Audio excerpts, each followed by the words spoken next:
Late night host Jimmy Kimmel and Stephen Colbert were unsurprisingly not thrilled at Donald Trump's victory. And in this democracy, the majority has spoken, and they said they don't care that much about democracy. Here to discuss is Blaze Media correspondent Julio Rosas. So, Julio, I mean, at this point, when we look at this, what's the difference right now between a talk show host and a liberal pundit?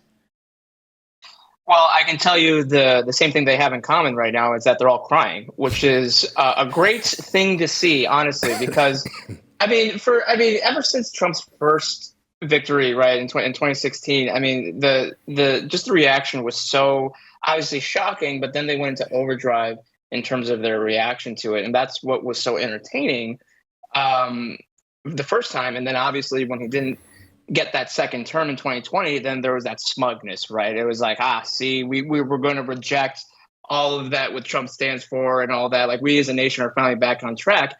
And that's why it's so significant that Trump not only won more in the Electoral College, but he won the popular vote, right? So now they can't use that talking point of, oh, well, America didn't really want him because he didn't win the popular vote. But it's because the Biden-Harris administration was so terrible that Trump gained virtually almost every single voting block. And so that's what makes the meltdown from not just, Stephen Colbert or Jimmy Kimmel is so great. It's because they need to come to terms that, maybe having a mashed potato for brains president and a DEI hire for vice president, that doesn't really work out too well to have a country, right? That doesn't actually do well for the nation. All right, we both mentioned Jimmy Kimmel. Let's go ahead and listen to what he thinks is bad for the country right now.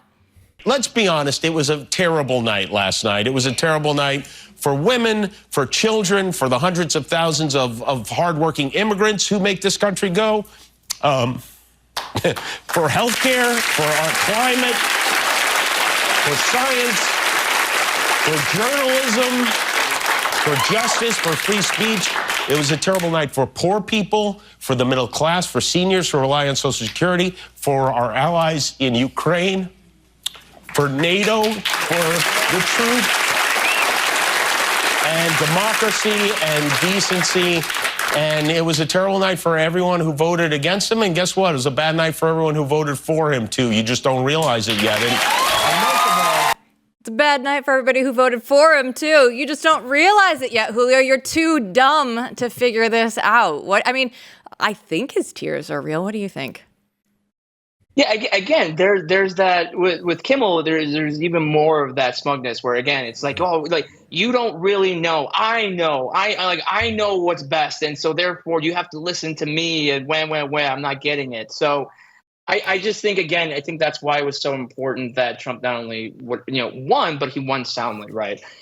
Because there were just so many issues that Democrats were trying to downplay in this election. Saying the economy is actually fantastic. And actually, no, the border's Trump's fault. The border's Republicans' fault. It's not our fault. It's actually other people's faults. Foreign policy, we're doing great. Sure, there might be all these different wars that started under our leadership, but you still have to stick with us, right? So it just highlights just how out of touch, not just these late night show hosts, but even people like Joe Scarborough and The View, right? I mean, they're so out of touch.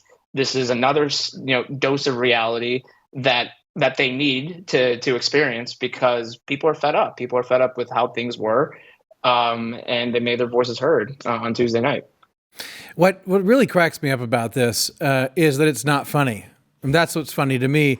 I mean, it's the opposite of humor. I mean, humor is about taking two disparate things and kind of putting them together, like an ugly person talking to a really good-looking person, and there's potential for comedy, And this is just pure sort of cringe, and it's acted, it's scripted.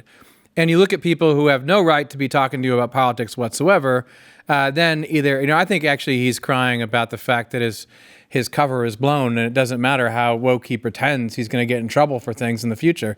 But who knows, right? I mean, so when you look at it, I was watching Seth, what's his name, Meyers, the other night too. Meyers, yes. Meyers, I mean, I wouldn't even want to show the clip because it would just assault people's senses, and their brain would still be hurting like mine is after watching 30 seconds of it. Don't you think that there's a potential here now for the ratings to plummet even further now that the emperor wears no clothes. I mean, it almost feels like the networks are subsidizing these guys. How far do you think they could fall? Do you think there'll be an actual change in late night? I don't think so, and it's just because you look at the media as a whole, right? I mean, they went with this strategy of, again, the overreaction that I was talking about the first time Trump won, and they've doubled down on it. I mean, the media overall is less popular than Congress, and Congress sucks.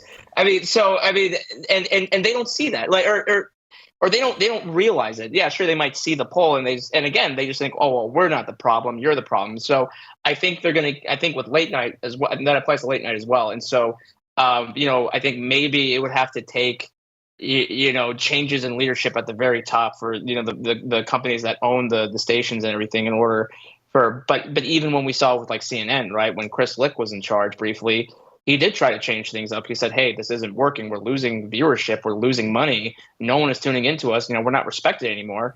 And how did they react? So CNN had a revolt, and they pushed him out. And now they're going back virtually almost to the same playbook. Yeah, that might make some money in the short term. But I think long term, yeah, people tune out. They don't want to listen to it. They see just how, like you said, it's just cringe. It's just cringe. I mean, there's a grown man crying on television that's supposed to be comedy. I mean, that's ridiculous. I got better things to do than to see that. So no, this was proverbially a smack in the face and dose of reality that was much needed for not just late night TV, but for a lot of people in the nation. Julio, we do have way better things to do. 24 hours ago, you and I were at Trump headquarters, probably going live about this point in the night. What were your takeaways from being there in the room during what was an historical night? It was as much as it was a celebration, it was a sense of relief because talking to the Trump campaign people and just Republican operatives in general. I mean, the sense was we have to win this. I mean, if we don't win this, there's no go. We're going to go off the cliff, right?